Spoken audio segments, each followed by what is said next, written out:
तो फिर नीट के लास्ट के कुछ मंथ्स बचे हुए हैं, पर्टिकुलरली 3 मंथ्स बचे हुए हैं, बट और भी कम हो सकते हैं जब तुम ये वीडियो देख रहे हो।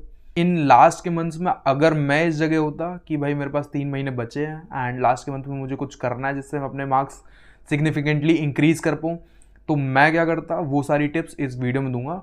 तो मेक श्योर इस वीडियो को एंड तक देखना एंड आई गारंटी यू तुम अभी जिस पॉइंट पे हो उससे काफ़ी ज़्यादा ऊपर पहुंचोगे। तो सबसे पहले यहाँ से शुरू करते हैं कि यार कितने घंटे पढ़ना चाहिए। तो इसका कोई फिक्स टाइम नहीं है, लाइक मैं बोल दूँ कि 6 घंटे पढ़ना चाहिए, कोई और बोलेगा 10 घंटे पढ़ना चाहिए, कोई बोलेगा 16 घंटे पढ़ना चाहिए।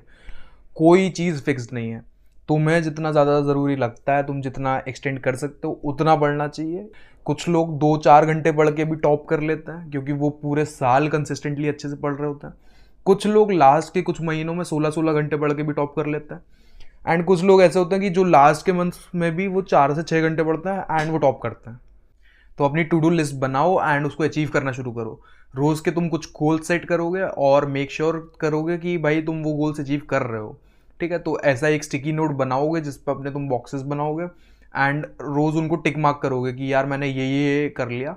एंड तुम्हें एक अकाउंटेबिलिटी रहेगी कि यार ये चीज़ें मेरी रह गई थी या फिर मैंने ओवर अचीव किया है।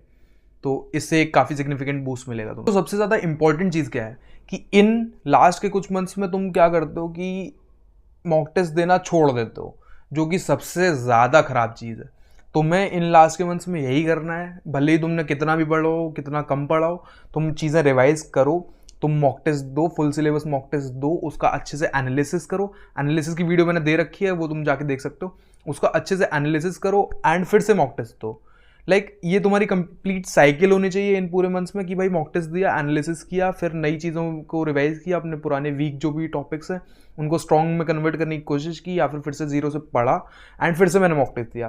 क्योंकि मॉक टेस्ट ही मेन की है तुम्हारी, कि तुम मॉक टेस्ट दोगे तो तुम उसमें टाइम मैनेजमेंट सीखोगे, प्रेशर मैनेज कैसे करना वो सीखोगे, कैसे तुम OMR सही से भर सकते हो, सारी चीज़ें मतलब A to Z जितनी भी तुम गलतियाँ हो सकती हैं वो अपनी प्रैक्टिस टाइम पे कर दोगे। तो ये चीज़ें तुम नीट में नहीं करोगे और तुम्हारे सिलेक्शन के चांसेस बहुत ज़्यादा बढ़ जाते हैं।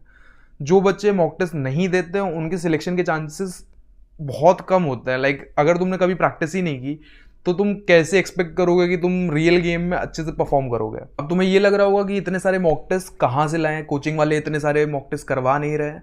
तो तुम नीटिफाई पे जाओ, लिंक डिस्क्रिप्शन में दी गई होगी, उस पर जाओ, रजिस्टर करो एंड तुम्हें NTA वाले मॉक टेस्ट मिलेंगे जो भी अभ्यास ऐप पर अपलोड हुए थे। वो मैंने सारे कंपाइल किए हैं एक जगह। 70 से 80 के आसपास मॉक टेस्ट हैं। तुम जाओ और उन्हें लगाओ। और ऐसा ज़रूरी नहीं है कि सारे तुम्हें लगाने ही हैं, जितना तुम्हारे पास टाइम हो उसके हिसाब से लगाओ, लेकिन लगाओ। That is the most important thing. इसके अलावा मैं क्या करता, दैट इज़ एक्टिवली रिकॉल करता चीज़ों को। मान लो मैंने एक चैप्टर रिवाइज किया, उसकी हेडिंग्स मैंने ऐसे पढ़ी कि भाई मुझे हेडिंग सारी याद है उस चैप्टर की। मान लो जब भी मैं चैप्टर को याद कर रहा हूँ तो मुझे सारी हेडिंग्स याद आ रही हैं, उन हेडिंग्स के अंदर क्या क्या था या फिर क्या क्या फॉर्मूला था, अगर वो फिजिक्स या फिजिकल केमिस्ट्री का चैप्टर है। तो ऐसे करके मैं जब भी कोई चैप्टर रिवाइज करना चाहता हूँ तो बुक खोलने से पहले मैं ऐसे ही उसको रिवाइज करूँ कि यार अच्छा ठीक है मुझे ये याद है।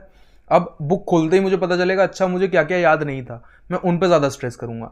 ऐसे ही तुम एक्टिवली क्या कर सकते हो, एक पेपर पे सारी चीज़ें लिख सकते हो। मान लो तुमने एक चैप्टर पढ़ा, एक पेपर पे तुमने हेडिंग्स लिखी उस चैप्टर की एंड उसके सारे फॉर्मूलाज लिख दिया, या फिर उसका कोर कॉन्सेप्ट लिख दिया, नेम रिएक्शंस लिख दी, अगर IPC नॉमेनक्लेचर है तो उसके रूल्स लिख दिए। तो ये सारी चीज़ें तुम कर सकते हो जिससे तुम्हारा जो रिवीजन है वो बहुत ज़्यादा सॉलिड हो जाएगा।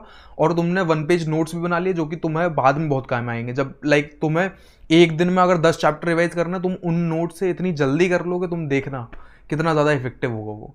तो ये चीज़ करना शुरू करो कि तुमने शॉर्ट नोट्स भी बना लो और एक्टिवली रिकॉल करना सीख जाओ अच्छे से। उसके लिए मैंने एक अलग वीडियो दे रखी, तुम चाहो तो देख सकते हो, बट मैंने इसमें मोटा मोटा पूरा एक्सप्लेन कर दिया है। इसके अलावा मैं क्या करता, इसके अलावा मैं सबसे ज़्यादा इंपॉर्टेंट क्वेश्चंस जो कि होता है PYQs, वो अपने 100% कर लेता। अगर मुझे कोई चीज़ लगानी नहीं आ रही तो मैं रट लेता कि यार इस टाइप का क्वेश्चन आता है तो इसका ये तरीका होता है। क्योंकि PYQs वो सबसे ज़्यादा मोस्ट एक्सपेक्टेड क्वेश्चन है जो आएंगे। नीटिफाई पे तुम्हें सारे चैप्टर वाइज PYQs भी मिल जाएंगे, तुम जाके चेकआउट कर सकते हो। वरना तुम्हारे कोचिंग से जो भी तुम्हें किताब दी गई है तुम वो भी ट्राई कर सकते हो, उसमें सारे PYQs लगाओ और A to Z तुम्हें सारे PYQs आने चाहिए। अगर उस कॉन्सेप्ट से कोई भी चीज़ उठ के आती है, थोड़ी बहुत वैल्यूज चेंज करके, तुम्हारा वो गलत नहीं होना चाहिए। और सबसे लास्ट चीज़, NCERT, फिजिक्स की नहीं, फिजिकल केमिस्ट्री की नहीं, ऑर्गेनिक इनऑर्गेनिक की करो चाहे ना करो मुझे मतलब नहीं है, लेकिन तुम बायोलॉजी की एनसीईआरटी करोगे, लाइन टू लाइन करोगे, 3-3 4-4 बार करोगे एक एक चैप्टर। ये अगर नहीं किया तो भैया एजर्शन रीजन वाली लाइंस आएंगी, तुम बता ही नहीं पाओगे ये सही है कि नहीं है, तुम्हारे बहुत सारे नंबर इसमें चले जाएंगे। तो एनसीईआरटी प्लीज़ करो, जिसने नहीं की है वो करो, जिसने कर रखी है बहुत अच्छी बात है, उसको रिवाइज करो कि भैया उसकी लाइनें आए तो कम से कम पहचान तो पाओगी भाई यार ये हाँ ये करेक्ट स्टेटमेंट है, ये इनकरेक्ट स्टेटमेंट है। एक ट्रिक बताता हूँ कि यार करेक्ट और इनकरेक्ट स्टेटमेंट तो तुमने पहचान लिया कि भाई चलो दोनों करेक्ट है, अब ये इसका रीज़न है कि नहीं है।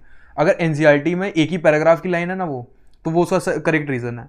अगर ऊपर नीचे के पैराग्राफ की है तो भी हाल फिलहाल में मतलब जो क्वेश्चंस आए हैं उनके हिसाब से मैं अगर बताऊं तो वो भी करेक्ट एक्सप्लेनेशन हो गया।